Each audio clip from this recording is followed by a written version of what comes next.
یو کې یو بادشاه تیر دی، د هغه نوم د سلیمان ابن عبدالملک ابن مروان امیر المؤمنین دی. دې تللی حج ته، نو ورسره خپل کراون پرنس یا ولیعهد حضرت عمر ابن عبدالعزیز هم عمر ابن عبدالعزیز په بني امیه بادشاهانو او خلیفګانو کې یو ډېر الله والا بنده و. نو دی هغه وخت کراون پرنس و چې د خلیفه نه بعد به دی خلیفه کېږي. نو هغه هم ورسره حج نه چې فارغ شو نو مدینې منورې ته لاړل، زیارت د نبي پاک صلی الله علیه وسلم وکړ. ماښام یا ماسخوتن سلیمان ابن عبدالملک عمر ابن عبدالعزیز ته ووی یره عمره هغه ورته وی جی وی سبا به داسې ونه کړي چې یو داسې سړی پیدا کړي چې د نبي علیه السلام صحابه یې لیدلي او هغوی سره پاتې یعنې تابعي سړی. نو عمر ابن عبدالعزیز چې کوشش به وکړم نو سبا له حضرت عمر ابن عبدالعزیز د مدینې منورې په کوڅو او بازارونو کې داسې ګرځي نه ځنه تپوس کوي وایي څو تابعي ژوندی دی چې د پیغمبر علیه السلام صحابو نه استفاده کړي، هغوی یې لیدلي، هغوی نه زده کړه کړي. نو هغوی ورته دا خو ډېر وخت تېر شوی دی، مونږ ته خو نه دی معلوم چې څوک تابعي ژوندی دی. یو بوډا سړی را روان و، د هغه ته سلام وکړي، السلام علیکم. هغوی وعلیکم السلام. وی بابا؟ هغه وی ها. وی څوک تابعي درته معلوم ده چې ژوندی دی؟ هغه وی ایک یو راته معلوم دی هغه ژوندی دی. وی هغه چېرته دی؟ خدای دې وبخښي. وی هغه د دې ښار د بهر صحرا دی، په هغه صحرا کې اوسېږي، هلته یو کچه کوټه ده، هغې کې ژوند تېروي، څه معمولي بزګري او زمینداري کوي، په هغې باندې ژوند تېروي، مسجد ته صرف د جمعې مانځل راځي. نو حضرت عمر ابن عبدالعزیز ورته ووی ولې د ښار نه بهر اوسي او ولې یوازې جمعې له راځي؟ وی هغه چې زمونږ اعمالو ته ګوري نو هغه وایي چې مونږ خو د پیغمبر علیه السلام صحابه کتلي هغو به دا کار نه کوو، دا ستاسو کارونه دا خو به ټول هغه وخت کافرانو او فاجرانو کول، دا د هغه زمانې خبره ده. نو وی هغه باندې هغه وی سوی طبیعت نه سخت دی، وی هغه وایي چې دا سړیتوب کار دی، تاسو کوئ، تاسو مسلمانان یې. نو د دې وجې د جمعې مونځ ته راشي بس مانځله ځان راورسوي چې مونځ وکړي، چا سره میلاویږي هم نه ځي. وی بابا نوم یې څه دی؟ وی سلیمان ابن دینار. سلیمان ابن دینار. نو ورته وی او وی ګوره په یو خوا باندې ګوډ دی، وی د دې وجې نه مونږ ورته شیخ اعرج وایو، یعنې لکه دا د شناخت دپارې توهین دپاره نی، لکه مونږ و ګوډ مولوي صاحب. نو دا ګوډ چې هغه ته وایي د دې لپاره نه وي چې سپکه ووي، خو دا د هغه شناخت وي، دا د هغه پیژنګلي وي. نو سلیمان ابن دینار اعرج رحمت الله علیه یا سلمه ابن دینار اعرج رحمت الله علیه، ده ورته وایي ته ما ته به لار سمه کړي چې د کور کوم ځای دی؟ هغه ورته لار سمه کړه. وی داسې دا لار چې واخلې هغه ځای به رایټ وکړي، هغه ځای بیا لیفټ وکړي، مخامخ د دغه کوټه ورته ښکاره شي. نو بس دی روان شو، چې لاړو کوټه ورته ښکاره شوه، یوازې کوټه وه. نو ده ورته دروازه وواله او بهر راووته، په خیر علیه السلام، السلام علیکم. وعلیکم السلام. راځئ کښېنئ جي. څه اوبه به یې راوړې، ځکه میلمه او عرب خو ډېر مهمان نواز خلک دی. نو څه اوبه به یا څه چې و چای مای ورته راوړه، ورته یې کېښوده، ورته بیا یې میلمه څنګه راغلی او څه خدمت به دې کوم؟ نو ده ورته زما نوم عمر دی ابن عبدالعزیز. وی ښه. وی امیر المؤمنین راغلی دی حج ته، اوس راغلی مدینه منوره کې دی.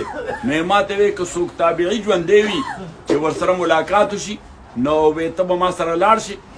نو هغه ورته وی چې نه، زه خو د حکمرانانو ملاقاتونو له نه ځم، خودداره سړی وی زه خو د حکمرانانو ملاقاتونو له نه ځم.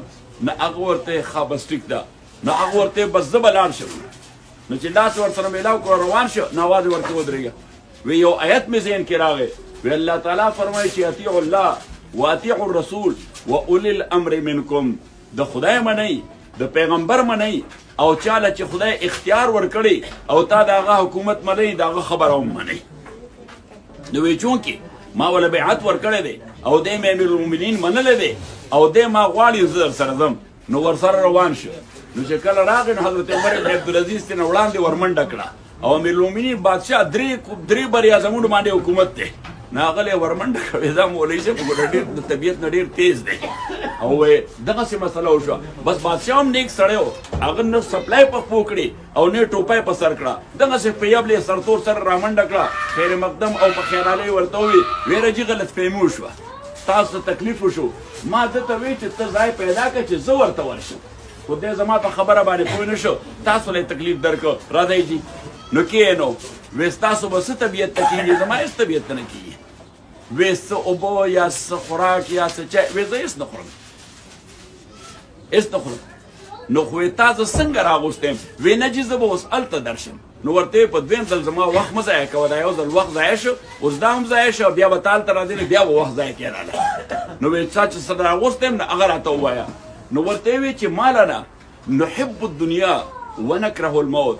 دا څه وجه ده چې زمونږ ژوند خوښ دی او مرګ نه مو نفرت کېږي، او دا د انسان طبیعت دی، د هر انسان ژوند خوښ دی او د مرګ نه نفرت کېږي. دا څه وجه ده؟ نغه لکه د ما بشان مولا نه و چې امیرالمؤمنین د خوشحاله ساتل غواړي. ګوره که یې راکړل بادشاهان خو چې شی ورکوي نو هغه غټ شی ورکوي، داسې نه او خودداره سړی د هغه په دې بادشاهۍ څه کار و؟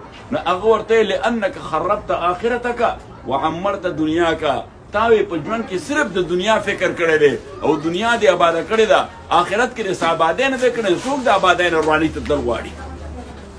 کنډر ته څوک دی؟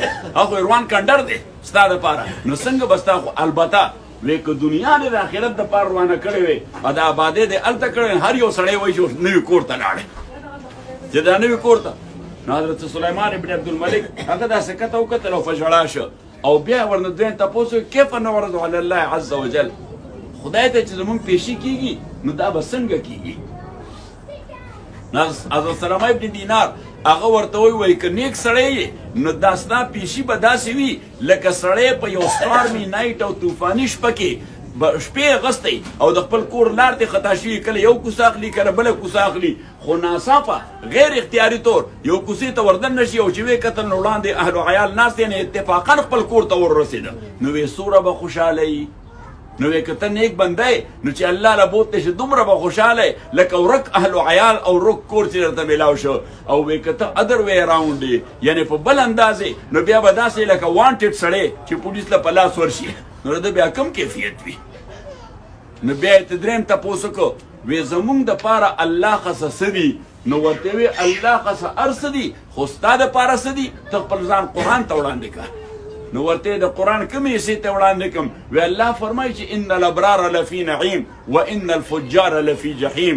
نیکان خلق دا به د نعمتونو په ژوند کې او فاجران بدماشان دا به په یو بلیدونکي اور کې. نو ده ورته ووی وی دا نیک بنده به څوک او څه وی؟ وی دا هغه سړی دی چې عدل او احسان باندې عمل کړی. وی جي دا عدل څه شی دی؟ احسان څه شی دی؟ وی عدل دا دی چې د مخلوق په حق باندې خپه کې نه دی او هر یو حقدار ته د هغه حق ورکې. او احسان دا دی چې د خدای داسې عبادت کې چې ستا عقیده دا جوړی چې شاید چې بیا مخکې مونځ دپاره به زه ژوندی نه یم، شاید چې مخکې روژې دپاره او بیا زه ژوندی نه یم. نو اوس چې کله یو سړی په دې مطمئن وي چې مخکې مونځ دپاره نو دی به خپل مونځ ډېر بهترین کوي، دی به خپل روژه ډېره بهترین کوي، بیا تا دپاره خیر دی. نو بیا چې هغه روانېده سلمه ابن دینار اعرج نو بادشاه ورسره بیا بهر راووته. نو داسې لاسو کې یو تیلی نیولې وه.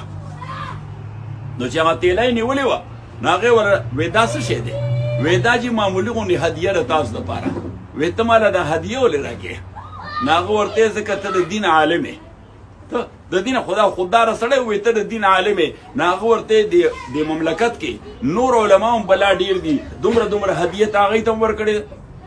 نو هغه ورته نه چې هغوی ته خو مې نه ده ورکړې، هغوی ته مې نه ده ورکړې. نو ورته دا بیا هغوی له ورکړه، په هغوی باندې تقسیم کول کې هغوی له هم ورکوه. ستا د رعیت غریبانان دي، څه داسې دي چې هغوی سره ډوډۍ د خوراک نشته، نو دا هغوی ته ور ورسوه. ځکه وی ته د رعیت دپاره داسې لکه د اولاد دپاره پلار، او په پلار دا لازمه چې د ټولو بچو فکر وکړي چې دې بچي ډوډۍ خوړله که نه ده خوړلې، دې بچي سره د خوراک څه شی شته او که نشته. بهر تقدیر عرض مې کو ستاسو خدمت کې چې الله تعالی فرمایي مشرکین مکه هغوی د مرګ نه بعد ژوند باندې یقین نه ساته. نو نبی علیه الصلاة والسلام متعلق به عجیبه خبرې کولې. وی دی په خبره کې خطا شوی دی. وی خدای ورته ویلي چې مرګ نه بعد ژوند شته، نو خو آلریډي مونږ ته میلاو دی چې کله پیدا نو مړو، نو چې کله پیدا شو بس ژوند دې راکړه. نو اوس دی په دې خطا دی چې دا دویم مرګ راشي نو هغې نه پس ژوند دی. داسې ارامیانو. نو نبی علیه الصلاة والسلام ته الله تعالی وایي چې واضح که ورته خبره چې لیوني تاسو یې، تاسو نه یې پوهې په خبره، زه په خبره پوه یم ځکه ما ته خدای خبره کوي. کیف تکفرون بالله، تاسو د خدای نه انکار څنګه کوئ؟ وکنتم امواتا، تاسو مړه وئ چې کله نه وئ. فاحیاکم نو الله پیدا کړی ثم یمیتکم بیا به مړی ثم یحییکم هغې نه پس به یو بل ژوند درکوي ثم الیه ترجعون او بیا به دغې الله تعالی ته واپس بوتلی شئ. نو عزیزانو اوس دا ژوند او مرګ دا د الله تعالی فیصله ده چې کوم خلک پیدا دي دوی باندې مرګ به خامخا راځي. امام ابو حنیفه رحمت الله علیه فرمایي چې